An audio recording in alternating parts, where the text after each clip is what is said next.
Hi guys, back with another video. Today I wanted to show you how I change barrels and reasons why I change barrels and that kind of stuff.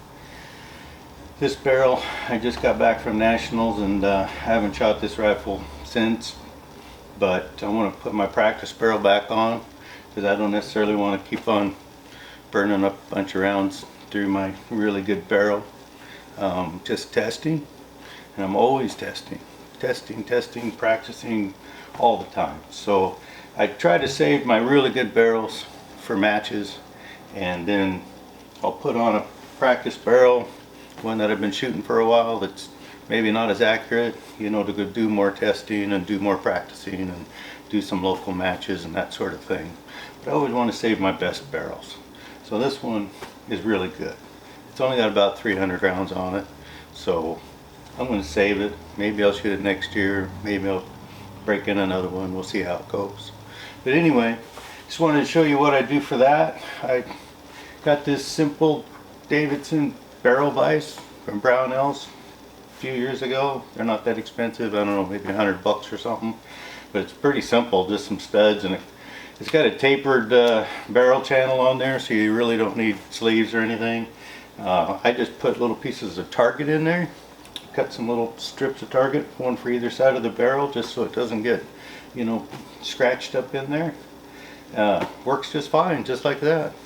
And I put it in my big vise, and I can put it at any angle. I like to clean my barrels this way, so I tilt it down so all the solvent's running away from my trigger. But when I'm just changing a barrel, it doesn't really matter.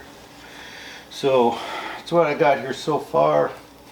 And like I said before, I don't glue in my actions for just this stuff right here.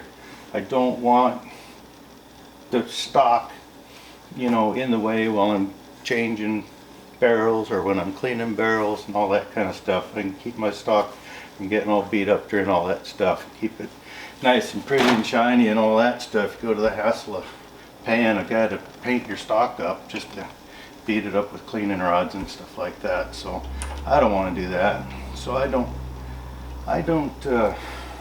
glue them in there, epoxy them in there, and I don't really see any need for it, to be honest with you. So got it set a little bit loose. They usually have these stocks in it. I guess these are inch pounds on the Wheeler torque wrench.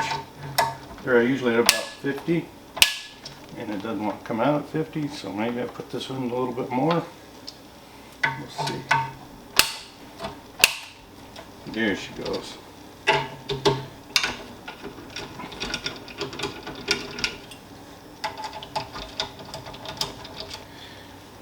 Two screws.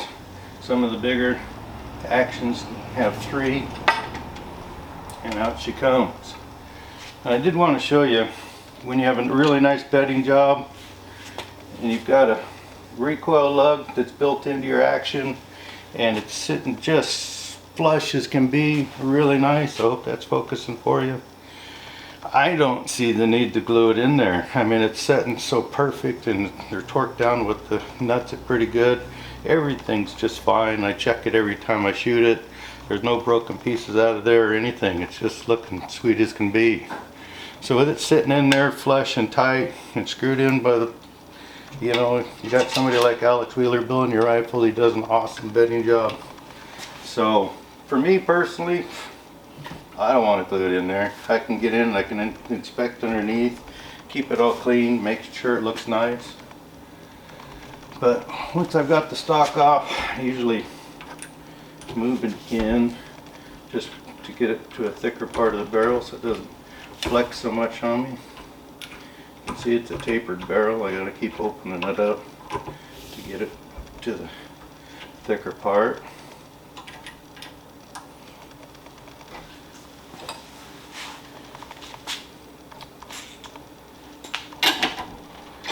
Tighten her down good so it doesn't slip.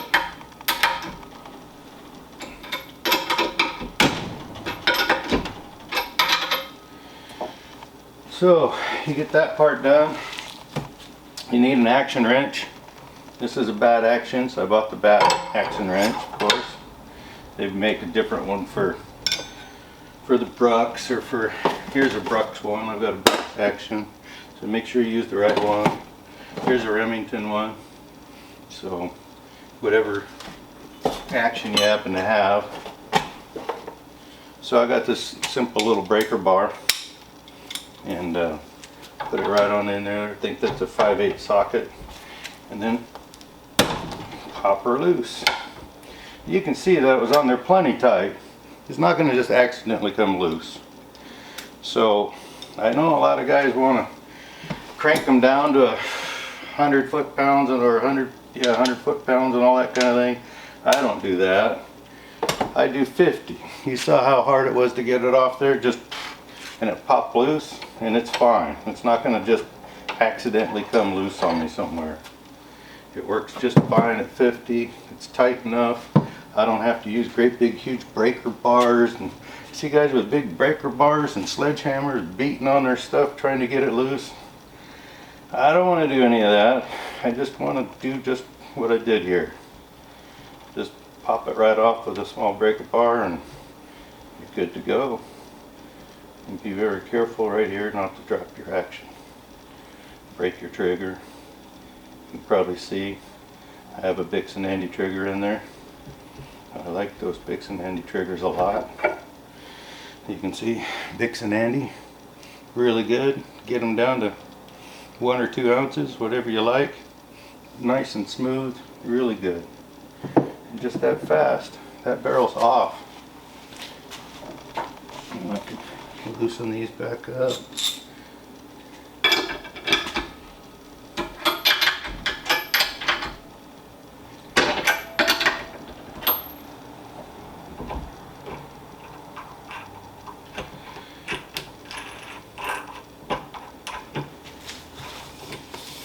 Out with the old and in with the new.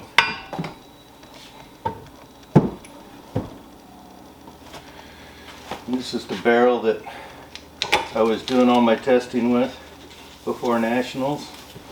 I took it off right before Nationals and put that one on, broke it in, and it was shooting great, so I just left it on there and went and shot the Nationals. This one, it doesn't have that many rounds in it, but it's got a few. I tested with it all winter long with it. Just trying out new things that I was working on. I'm always testing something. Always hear about something or something. I mean, I've had some good success, which is great, but I'm always still trying to learn. I mean, I'm not pretending like I know everything about this. I've only been doing it a few years, and there's guys been doing this for 30, 40 years, and they've got way more knowledge than I've got. So I'm always keeping my ears open, always paying attention. Oh yeah, this is just some simple anti-seize.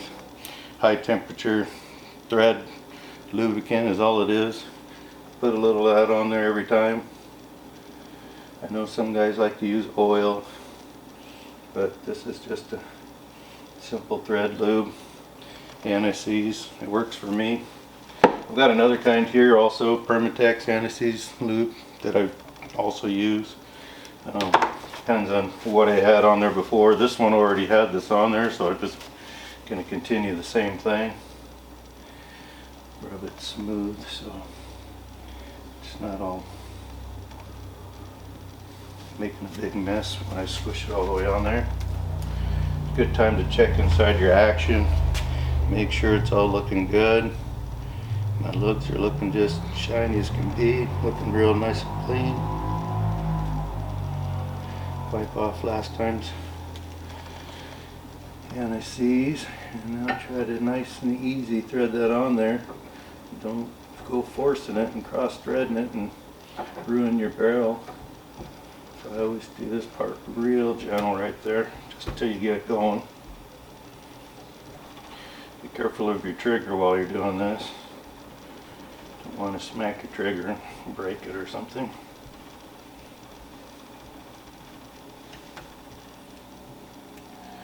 Me, I've just put too much of that anti-seize in there. When I see it, pushing up against the barrel, I don't necessarily want a big mess squishing out. So I wipe that part off right there. Try to keep it from doing that.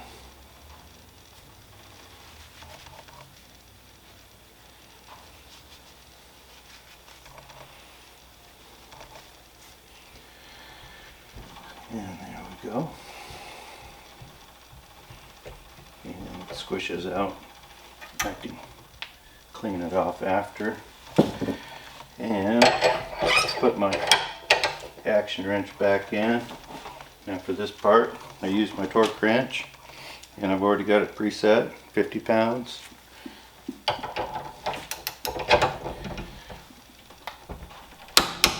And there she is. Just like that.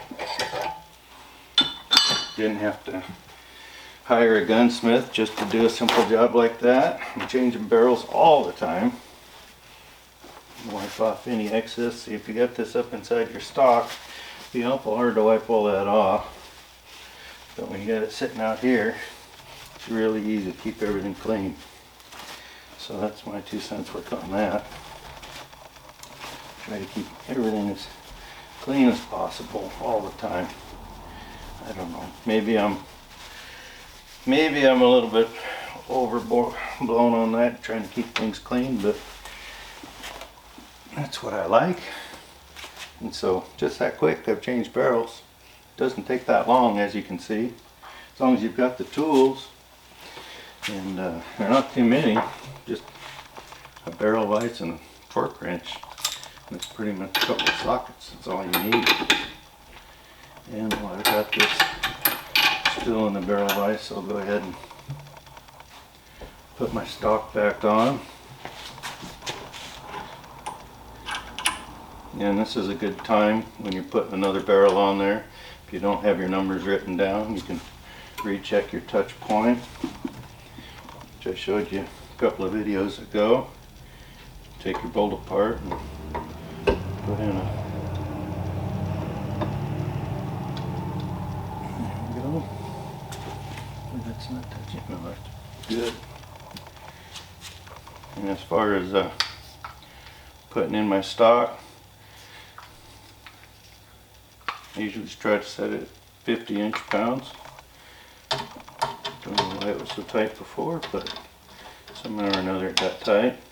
Make sure you put these in nice and smooth so you're not getting it in sideways and messing up your bedding job or something. But just as simple as that. The stock's on, the barrel's on. You can loosen it up a little, pull it back, and I'm good. I can put my scope back on and check my touch point while I'm here. So it's pretty much how easy that is to change a barrel. All you need is your action wrench, your barrel vise, some sockets, and little anti-seize, and off they come and on they go. It's that simple. I know a lot of guys are really intimidated by having to try to do that, but once you see it and you realize you're just unscrewing the barrel from the action and screwing another one on, your gunsmith does all the hard work by getting your headspace right with your reamer and putting the threads on and putting your cone on and all that kind of stuff. This just screwing it on there, that's just the last step. It's easy. So once you've got a few barrels, you've been shooting a few years, you can swap them out for different things. I got one really old barrel that I used to do all my fire forming with, so I'm not ruining good barrels, just fire forming hundreds of pieces of brass. And then I've got a practice barrel, which is maybe a little bit too many rounds on it or not shooting well enough for the big matches. I use those for testing and local matches. And then I've got my good barrels that I save just for the big matches, and that's it. So I've usually got one good barrel that I'm kind of saving out. But I told you before, I go through maybe a couple of barrels a year, so after 3-4 years, you end up with 4, 5, 6 barrels up there that I can play with and try to, use them for different purposes. The oldest ones for fire forming and practice, and then match. So as the years go on, barrels add up and you got plenty to play with throughout the year, whatever you want to do. So I guess that's my spiel on that. I just put a new microphone on the camera. Let me know what you think. Is it working any better than what I had, or is it about the same? Hopefully it's sounding a little better. I got a few complaints from all the camera noise. I'm not sure if this thing's any better or not, but it's on there. Hopefully it's working. So if you like the videos, please like and subscribe, share, all that good stuff. And I'll see you next time.